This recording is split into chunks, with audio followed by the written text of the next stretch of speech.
pessoal, tudo bom com vocês? Hoje, como dá pra ver pelas minhas roupas, é um dia de bastante frio no Rio de Janeiro. E tá chovendo também. Esse cabelo, essa coisa linda, tá assim. O vídeo de hoje é sobre psicoses. Antes de começar o vídeo, eu gostaria de agradecer ao Dr. Felipe por ter respondido minhas perguntas e também por todo o cuidado e carinho.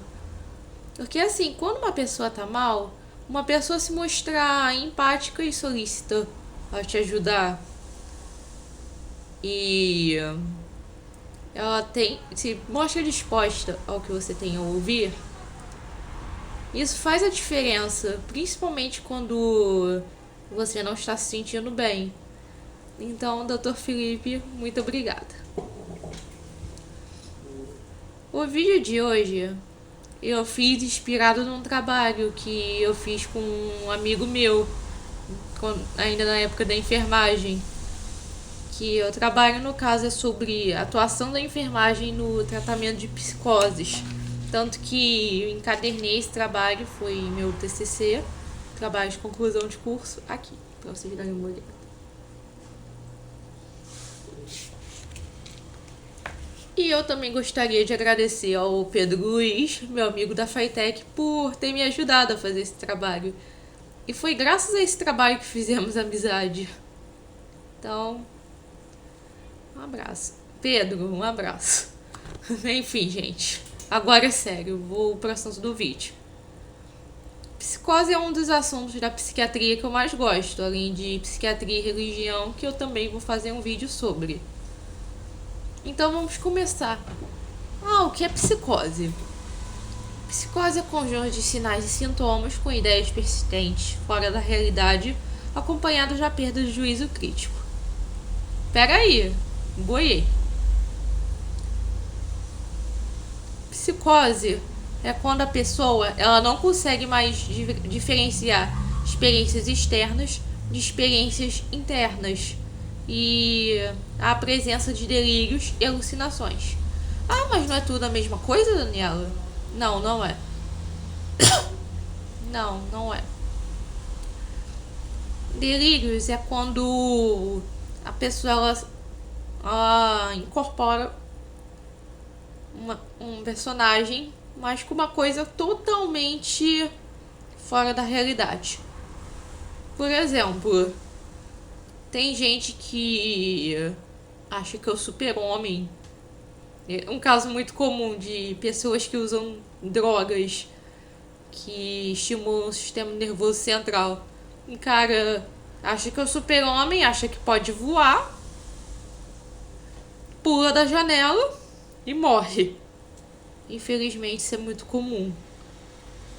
E alucinações é quando afeta os 5 sentidos. Normalmente elas ocorre alucinação auditiva, a pessoa ouve vozes. A pessoa ouve vozes xingando ela ou mandando ela fazer alguma coisa, ou acusando ela de determinada coisa. As vozes até dialogam entre si, a pessoa ouve várias vozes dialogando entre elas. Tem a alucinação visual, que a pessoa vê gente morta, vê o corpo deformado ou insetos andando pelo corpo. A alucinação do olfato e paladar. Desculpa, gente. Olfato e paladar é quando a pessoa sente o gosto diferente na comida, ela acha que estão envenenando ela. Enfim. Eu dei um breve resumo do que é psicose. Agora, a psicose ela pode ser um sintoma de uma doença ou ela pode ser um distúrbio psíquico, que há doenças psíquicas que estão englobadas na psicose. Primeiro eu vou começar por esse grupo de psicoses como sintomas, que no caso são de origem orgânica, ou por uso de alguma droga, alguma substância. O uso de drogas que estimulam o sistema nervoso central pode levar à psicose, porque ela afeta a quantidade de neurotransmissores que é produzida e que é liberada na sinapse. E sinapse é um espaço entre um neurônio e outro. Algumas drogas, elas atuam nos receptores, impedindo de que esse neurotransmissor retorne, fazendo com que ele seja estimulado, até o efeito da substância passar. E isso pode levar à psicose, inclusive alucinações. Também ocorre no caso das drogas alucinógenas.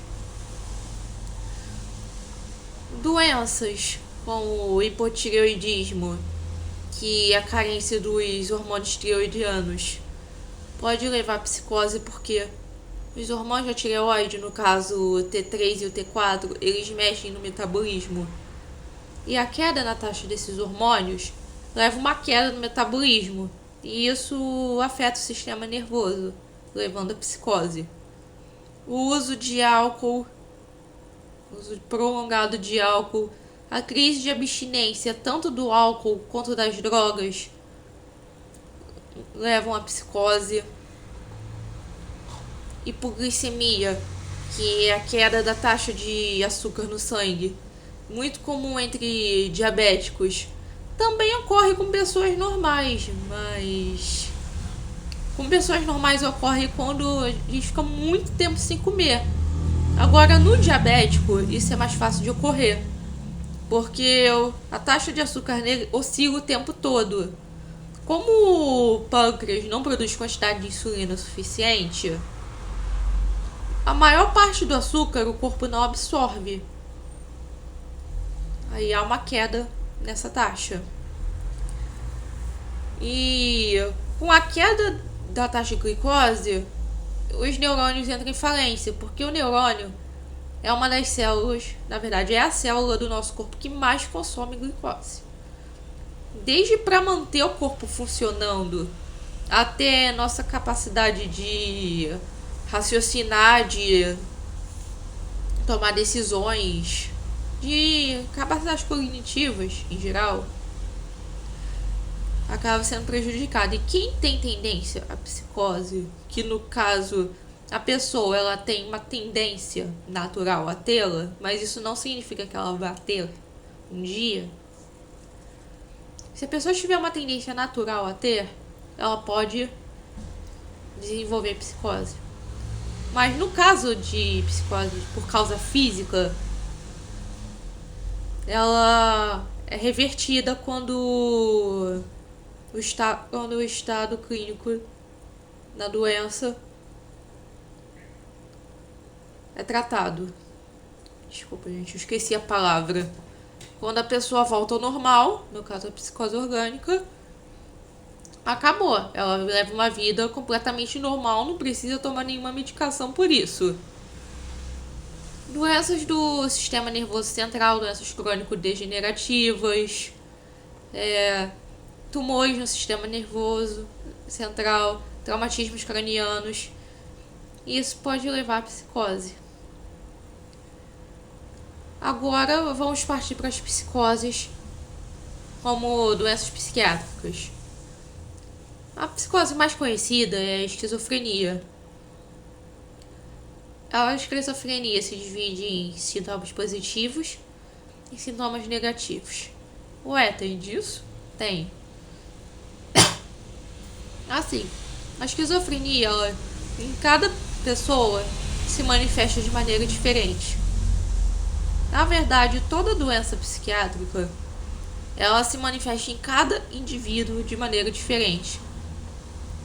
Ela não é tipo igual quando você foi pra pizzaria, comeu demais, se empanturrou de pizza, aí algumas horas depois você vomita, você fica com o estômago ruim, tem diarreia, aí você vai no médico, aí o médico olha e fala assim, olha, você faz exame, a coisa toda, fala assim, olha, você tá com uma gastroenterite, eu vou te passar esse remédio E você vai ter que ter uma alimentação leve, beber bastante líquido, repousar. Não é assim no caso das psicoses. Então, nas psicoses, quanto nas neuroses, eu nem sei se essa nomenclatura ainda existe. Por favor, se alguém aí tiver mais conhecimento do que eu no assunto, me corrija se eu estiver falando alguma merda. No caso das psicoses, da depressão, da ansiedade, do transtorno bipolar, eles se manifestam em cada pessoa de maneira diferente. Um doente não é igual ao outro. Eles não seguem o mesmo padrão das outras doenças. Tem os sintomas característicos, mas você não pode dizer de cara, é isso. Agora voltando ao que eu estava falando sobre esquizofrenia. Os sintomas positivos são caracterizados pelas alucinações, pelos delírios, que são os sintomas que todo mundo conhece. Já os sintomas negativos, eles começam com um embotamento afetivo, a pessoa não demonstra emoção, ou senão ela tem aquele olhar pueril pra tudo. Ela perde o cuidado com a aparência, ela deixa de cuidar dela mesma. Ela não passa a não tomar banho, a não ligar pro que veste, não cuidar mais do cabelo, da aparência. E ela tende a isolamento.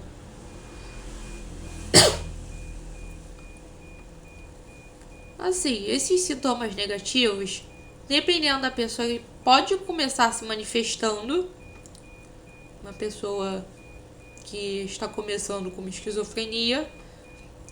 Mas no caso que uma pessoa comece a manifestar esses sintomas, a maioria das vezes a gente não leva a sério. A gente pensa assim, pô, ele tá assim porque tá numa fase ruim, ou porque perdeu o emprego, ou porque brigou com a namorada. Mas, cara, a gente não para pra olhar o que há detrás de tudo isso. Já tem outros casos que já começam direto com os sintomas positivos, de ver coisas, de delirar e coisa toda. Os sintomas negativos, eles estão muito presentes nos pacientes cronificados. Pacientes cronificados são aqueles que têm a doença já há muito tempo, assim, questão de anos. Eu vou dar uma olhada aqui, eu vou citar mais algumas psicoses que eu pesquisei. Assim, gente, eu gostaria muito de ter ido para campo para ter pesquisado mais sobre esse tema, mas infelizmente não deu tempo, porque meu terceiro ano foi bem complicado.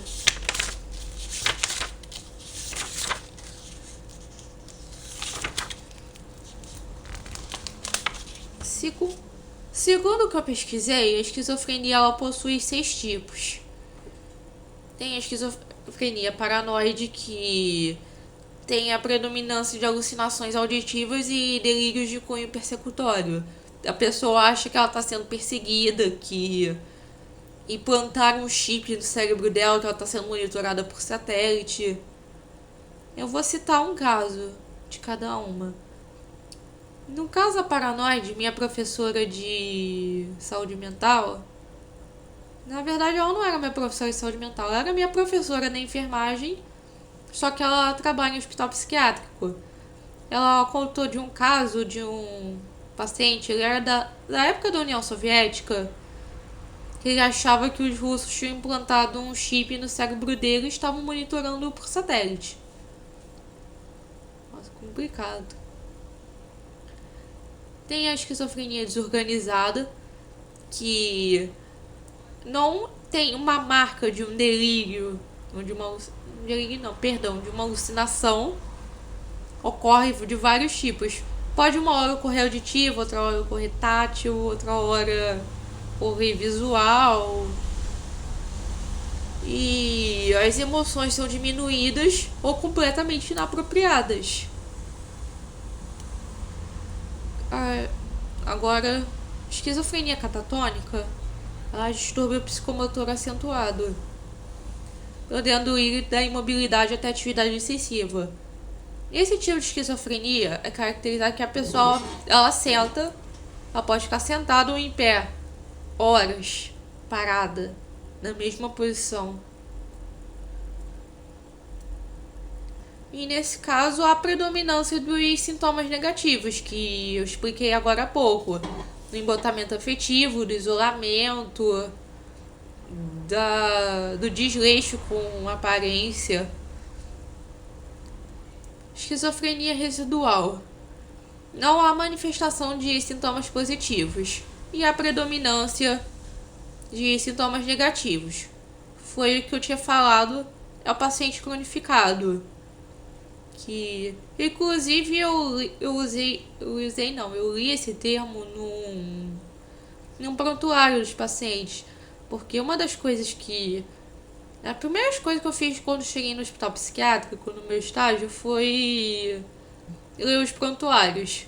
Eu lembro até que meus colegas ficaram meio pé da vida comigo, que a maioria deles ralaram pra caramba. E como eu não tinha muito o que fazer no meu setor, dentro da casa que eu fiquei, que é um sistema de residência terapêutica, eu fiquei lendo prontuário no primeiro dia. Eu analisei o caso de todos os pacientes. Eu queria interagir com eles, eu tinha que interagir com eles, mas eu queria saber em que eles tinham, pra saber por onde começar. Esquizofrenia infantil. Ela é bem rara, ela se manifesta aos 6 ou 7 anos de idade. Tem delírios de cunho persecutório, aquela coisa toda de perseguição, alucinações visuais e auditivas. E é o tipo de esquizofrenia mais grave.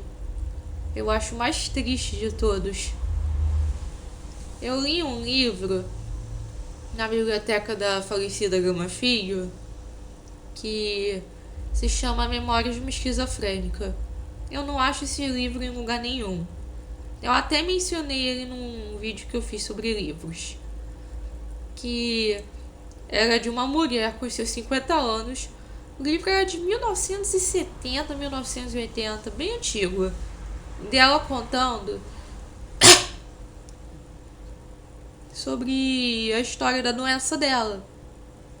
Ela começou a ter esquizofrenia com 8 anos de idade. Era muito triste. Ela tinha muito alucinações visuais. Eu lembro que logo no começo do livro ela tava assistindo aula. A professora estava falando, ela via os dentes da professora aumentando e fechando assim em cima dela, igual uma arapuca. Sinceramente, eu acho que a história é bem barra pesada. Eu achei pior do que filmes de terror, mas eu curti bastante, eu achei bem interessante. Tem o último tipo, o 6º tipo de esquizofrenia, que é a indiferenciada, que ela não se encaixa nas categorias citadas, podendo manifestar os sintomas de cada uma que eu citei. Ela pode citar da paranoide, que é de perseguição, ela pode parecer da catatônica também, os sintomas negativos também, a coisa toda, a zona toda, uma verdadeira zona.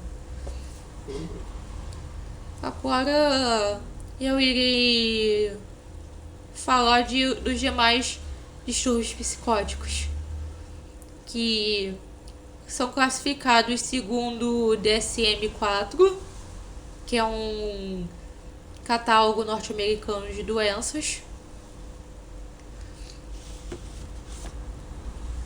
E vamos começar. Distúrbio delirante.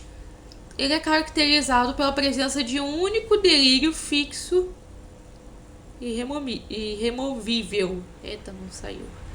Ele antigamente se chamava distúrbio paranoide. Não tem alucinações, só a presença do delírio.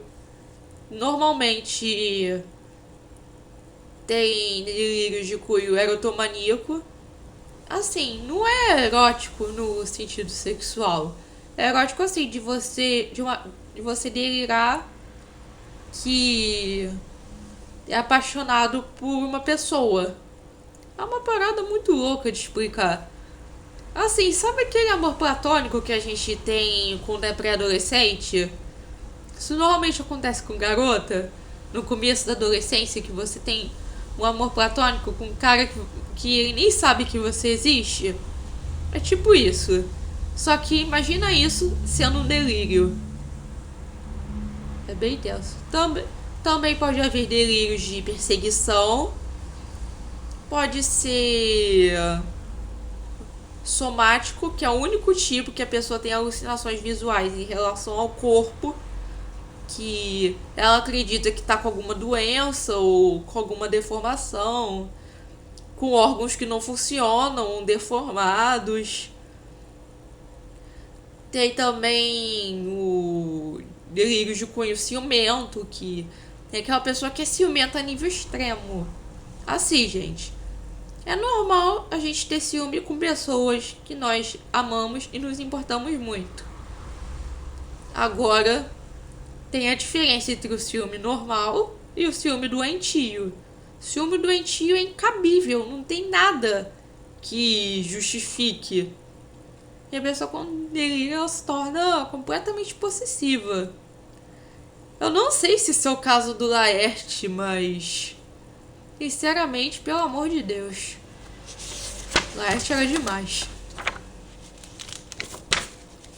Então vamos lá. Distúrbio esquizoafetivo.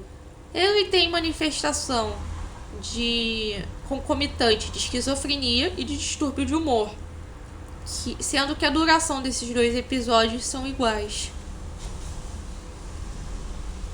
Normalmente chama-se de esquizofrenia com sintomas de humor, de transtorno do humor, ou distúrbio de humor com sintomas esquizofreniformes. Distúrbio de humor com sintomas psicóticos. Mais fácil traduzindo. Calor. Agora fez calor, que eu tô com esse lenço, tô com tudo fechado aqui ainda. Transtorno esquizofreniforme. Ele produz sintomas iguais ao da esquizofrenia. Também possui sintomas de humor proeminentes. Mas, diferentemente do distúrbio esquizoafetivo, o esquizofreniforme dura menos de 6 meses. Ele dura muito pouco. Tem o transtorno de psicótico breve ou psicose reativa, que é a psicose causada por estresse. Traumas muito grandes ou situações de estresse nível extremo levam à psicose. Mas nesse caso dura muito pouco, tanto que também é chamada de psicose breve. Ela ocorre em indivíduos que têm uma predisposição natural à psicose. Tem o transtorno psicótico compartilhado, ou folia deux, que é um nome antigo. Esse é um dos transtornos psicóticos que eu acho mais sinistro. Assim, tem até filmes, muitos filmes que tem esse assunto, principalmente filmes de terror. Eu até assisti um filme, só que eu esqueci o nome, que era do Homem Sem Rosto. Se alguém lembrar do nome, maravilha. É que era assim, era de uma garotinha que ela escrevia histórias sobre um homem sem rosto, que era um homem, ele era tipo um Slender, tanto que eu assisti o filme por causa do Slender. Quando eu fui ver, não tinha nada a ver. Ele sempre aparecia no armário e arrastava ela, a cama, tudo junto. Era uma coisa louca. E o pai, sendo que o pai dela também via esse monstro. E no final do filme, eu já tô contando o filme. Na verdade, tem muita coisa além disso. No final, tem mais coisa. Eu parei pra analisar, eu pesquisei, e é o caso de Floriadeux, que é um delírio compartilhado por um grande número de pessoas, também chamado de transtorno psicótico coletivo. Mas isso também ocorre em pessoas assim muito próximas, tipo mãe e filho, irmão e irmã, cuidador e idoso. É comum porque normalmente nessa doença, no delírio, há o cara que domina e há o dominado. E a única maneira de você acabar com a doença é separar essas pessoas.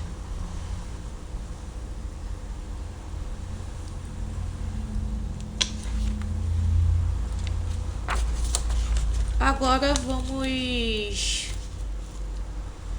falar em como lidar com alguém que tem a doença.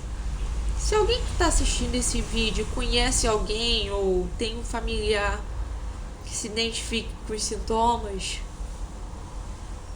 assim, sempre é bom, em primeiro lugar, procurar ajuda especializada. Procurar ajuda de um psiquiatra, que ele vai decidir qual o melhor medicamento a ser utilizado e vai decidir que tratamento usar. Além disso, a terapia com o psicólogo também é importante, porque ela vai ajudar o indivíduo em meio a esses delírios e alucinações a se compreender, e isso ajuda bastante. Tem algumas explicações, segundo a psicanálise, que eu não me aprofundei muito, que a psicose ela pode usar elementos do imaginário do próprio indivíduo em coisas assim que ele... eu não sei como explicar. Coisas assim que estão dentro dele, que ele reprime dentro dele mesmo. Por exemplo, uma mulher que ela é muito reprimida sexualmente, que ela é uma mulher que se reprime muito. No caso dela delirar, ela pode sair xingando todas as outras de piranha. Mas esse xingamento de piranha é uma questão mal resolvida dentro dela. Isso pode acontecer. E além das... não só as psicoses, mas qualquer doença de cunho psiquiátrico, ela não afeta só o doente. Ele mexe na família também. Não é que a família toda vai ter psicose, não é algo contagioso, tipo uma gripe. Mas quando a pessoa adoece psicicamente, a família adoece junto, porque todo mundo passa a viver em função daquela pessoa. E a família começa a se restringir também, evitar alguns eventos sociais e até mesmo alguns costumes da própria família em função do doente. E muitas vezes as famílias não entendem a pessoa que tem a doença. Quando ela começa a delirar, fala assim: para de falar besteira, você é maluco, você tá delirando. Cara, isso é a pior coisa que existe. Se você negar, falar pra pessoa que o delírio dela é uma mentira, aí mesmo que ela vai ficar com aquela ideia fixada, porque ela vai querer afirmar aquilo de qualquer jeito. Isso reforça a ideia. E não é bom. É igual, por exemplo, uma pessoa que tem alucinação de ver o corpo deformado quando se olha no espelho.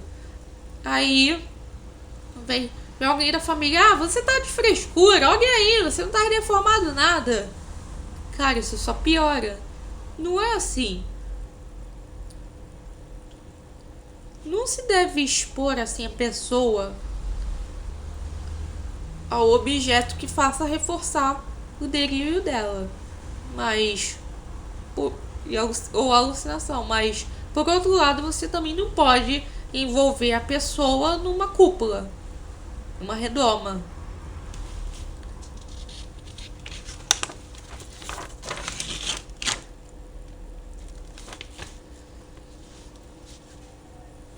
É.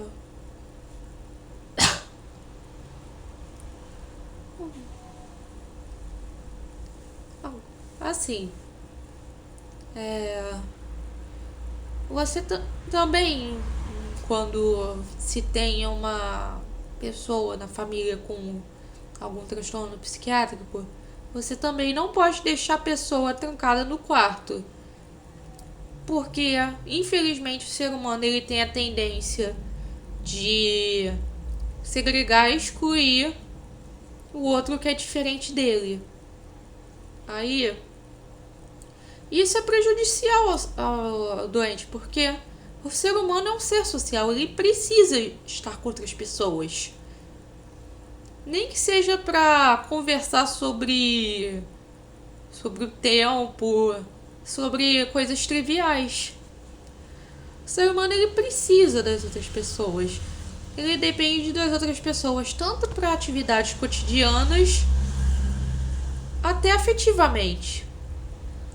E nesse quesito afetivo, principalmente no quesito afetivo e na construção de personalidade, a família é muito importante. E também é importante a colocação de limites.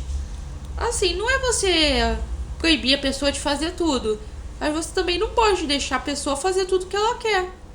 Porque, especialmente um paciente psicótico, ele é como uma criança. Ele não tem noção do que é perigoso, do que não é, do que ele tá fazendo. Uma vez eu tava no hospital psiquiátrico, no estágio, tinha um paciente que era um senhor. Ele é bipolar. Eu sempre conversava com ele, ele é um fofo. Até que teve um dia que eu cheguei, tava bem frio e o senhor era de piso. Ele tava sentado sem casaco. Eu, sai daí, tá frio. Tá frio, sai daí, bota um casaco. Ele, não quero conversar contigo não, rapaz. Puta que pariu, eu. Fiquei assim, gente. A enfermeira, não se preocupa não, ele tá em crise. Então, cara, se por acaso alguém da sua família que tem a doença te xingar ou te falar merda, ou alguém na rua, porque dá pra ver quando a pessoa fala isso porque tá delirando. Dá pra ver. E não revide. Assim. E no caso desse trabalho que é assistência de enfermagem e tratamento das psicoses, tem os fatores de risco, que são os fatores, coisas não, atitudes, são as atitudes mais comuns de ocorrerem dentro de um hospital psiquiátrico.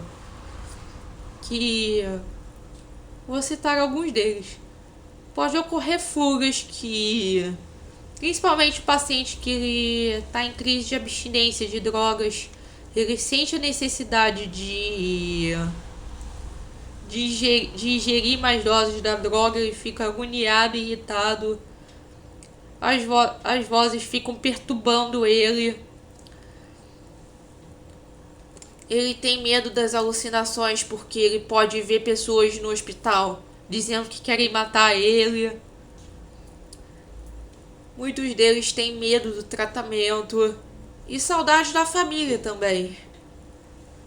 Agressões. Paciente surtado, ele tem uma força, ele tira uma força que sinceramente eu não sei de onde.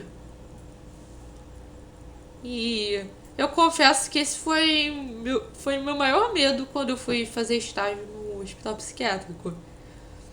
Eu fiquei assim, cara, eu vou chegar lá, vai ter um monte de mesa e cadeira voando, vão me agredir. Cara, eu confesso que foi uma visão bem preconceituosa da minha parte. Eu tinha. Fiz na psiquiatria, tipo, do século XVII, da época do Felipe Pinel. Na verdade, eu nem sei se ele é do século XVII. Mas. É mais ou menos por lá. Que daquela época dos porões, das prisões.